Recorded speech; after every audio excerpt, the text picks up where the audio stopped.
I'm just going to read from the beginning of my novel.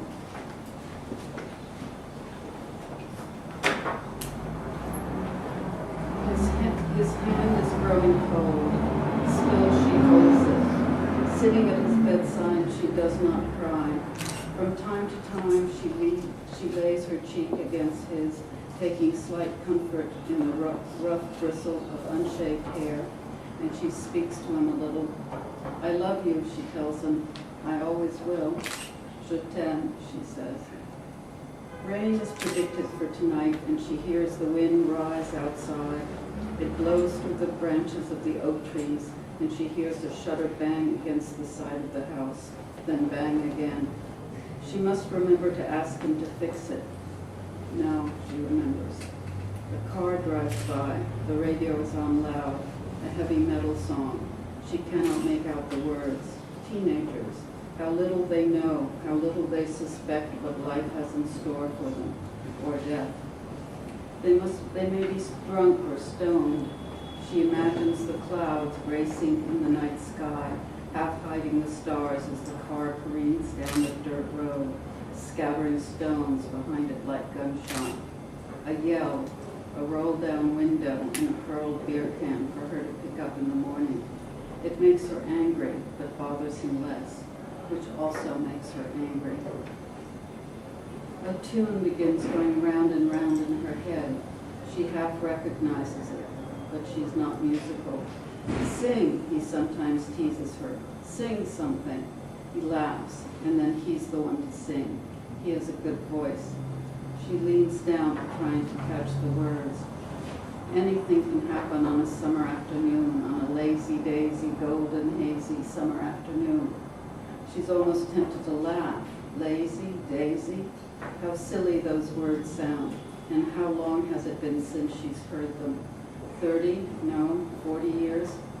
The song he sang when he was courting her, and a song she has rarely heard before or since. She wonders whether it's a real song or a made-up one. She wants to ask him. Gently, with her index finger, she turns the gold band on his ring finger, round and round. Her own ring is narrower. Inside it, their names are engraved in an ornate script, Nina and Philip. Over time, however, a few of the letters have worn off, Nin and Phi. Their names look like mathematical symbols. How fitting that is. Nothing is engraved inside his ring.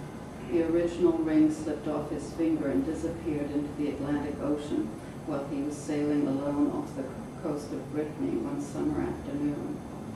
A lazy, daisy, golden, hazy, the tune stays in her head. In the morning when he leaves for work, Philip kisses her goodbye, and in the evening when he returns home, he kisses her hello. He kisses her on the mouth. The kiss is not passionate, although on occasional it is playful, and he slips his tongue in her mouth as a reminder of sorts. Mostly it's a tender, friendly kiss. How was your day, he asks. She shrugs. Always something is amiss, a broken machine, a leak, a mold digging up the garden. She never has enough time to paint. Yours, she asks. What was his answer? Good? He's an optimist. We had a faculty meeting. You should hear how those new physicists talk. Philip shakes his head, taps his forehead with his finger. Crazy, he says. But Philip is not crazy, despite the old saying, said by whom, about how mathematicians are the ones who tend to go mad, while artists tend to stay sane. Logic is the problem, not the imagination. With her fingers, she traces the outline of his lips. Her head fills with images of bereaved women, more familiar than she is with death.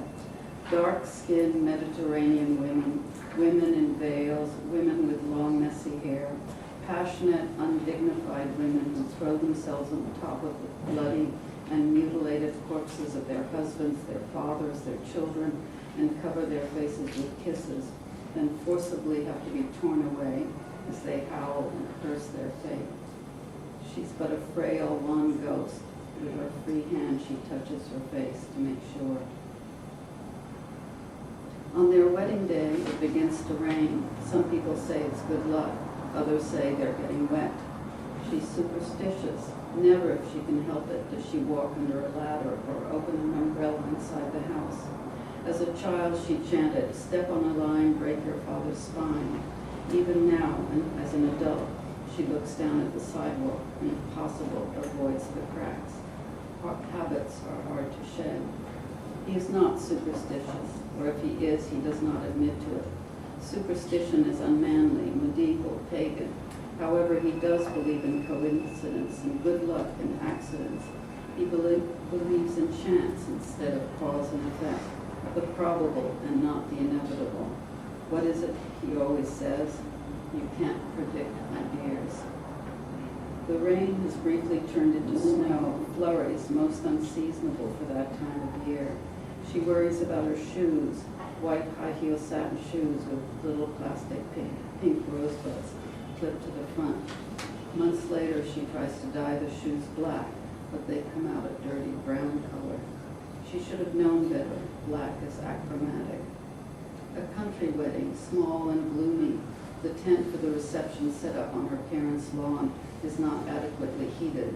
The ground underfoot is soggy and the women's shoes sink into the grass. The guests keep their coats on and talk about the U-2 pilot who was shot down that day. What is his name? Mark my word, there's going to be U.S. reprisals and we're going to have a nuclear war on our hands, she overhears Philip's best man say. Someone else says, Kennedy's hands are tied, as are McNamara, George Ball, Bundy, and General Taylor's. The best man says Kennedy is a fool. What else can he do, a woman named Laura asks him. Don't forget the Bay of Pigs. Our fault entirely, the best man replies. He's getting angry. Let's not talk politics. We're at a wedding. We're supposed to be celebrating, remember? Laura says. She too sounds angry. Laura, the last she's heard, is living in San Francisco with another woman who's a potter. The best man was killed in an avalanche. She was skiing in powder down the uncontrolled backside of a mountain in Idaho with his 14-year-old daughter. She too was killed. Her name was Eva Marie, named after the actress, she supposes. Anything can happen on a summer afternoon. Stop, she thinks, putting her hands to her ears. Rudolph Anderson, the name of the U-2 pilot who was shot down. Strange what she remembers. How, for instance, once in Boston when she was in college, she caught sight of Fidel Castro. She still remembers the excitement of it. Dressed in his olive green fatigues, he had looked good then. He was 33 years old and he wore his hair long and sported a shaggy beard. Catching her eye, he smiled at her. Of this she is certain. But she was not a true radical. On the contrary, looking back, she appeared timid, pretty and timid. Again, she thinks about those dark-skinned Mediterranean women in veils, women with long, messy hair, and she wishes she could beat her breasts in a veil. She believes Philip loved her, but how can she be certain of this? Knowledge is the goal of belief, but how can she justify her belief? Through logical proof, through axioms that are known some other way, and by, for instance, intuition? Who thought of this? Socrates, Plato? She does not remember. She only remembers the name of her high school philosophy teacher, Mademoiselle Peters, who was Flemish, and the way she said Plato. She should reread Plato. Plato might comfort her. Wisdom, philosophy, or study the Eastern philosophers. Zen, perhaps she should become a Buddhist nun. Shave her head, wear a white robe, wear cheap plastic sandals.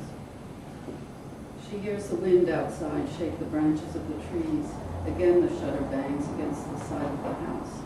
Now who will fix it? Who will mow the lawn? Who will change the light bulb in the hall downstairs that she cannot reach? Who will help her bring in the groceries? How can she think of these things? She is glad it is night and the room is dark. Time is much kinder at night. She has read this somewhere recently. If she was to turn and look at the clock on the bedside table, she would know the time, 10, 11, 12 o'clock, or already the next day. But she does not want to look. Instead, if she could, she would reverse the time, have it be yesterday, last week, years ago. In Paris, in a cafe on the corner of Boulevard Saint-Germain and Rue du Bac, she can picture it exactly. It is not yet spring, still cold, but already the tables are out on the sidewalk, so that the pedestrians have to step out into the street. It is Saturday and crowded. The chestnut trees have not yet begun to bloom. A few green shoots on the branches give out a hopeful sign. She remembers what she's wearing, a man's leather bomber jacket she has bought secondhand at an outdoor flea market, a yellow silk scarf, boots. The same at the time she thinks she looks French and chic. Perhaps she does. In any event, he thinks she's French.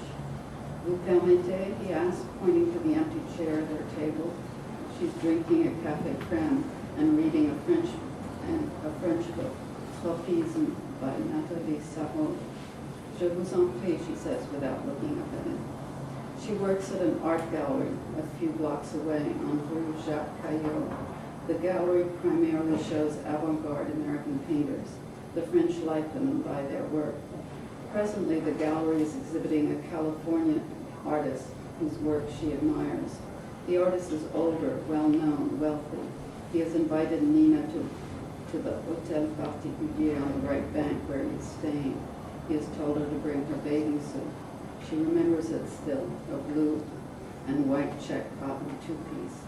The pool is located on the top floor of the Hotel Particulier and is paneled in dark wood, like one in an old-fashioned ocean liner. Instead of windows, there are portholes.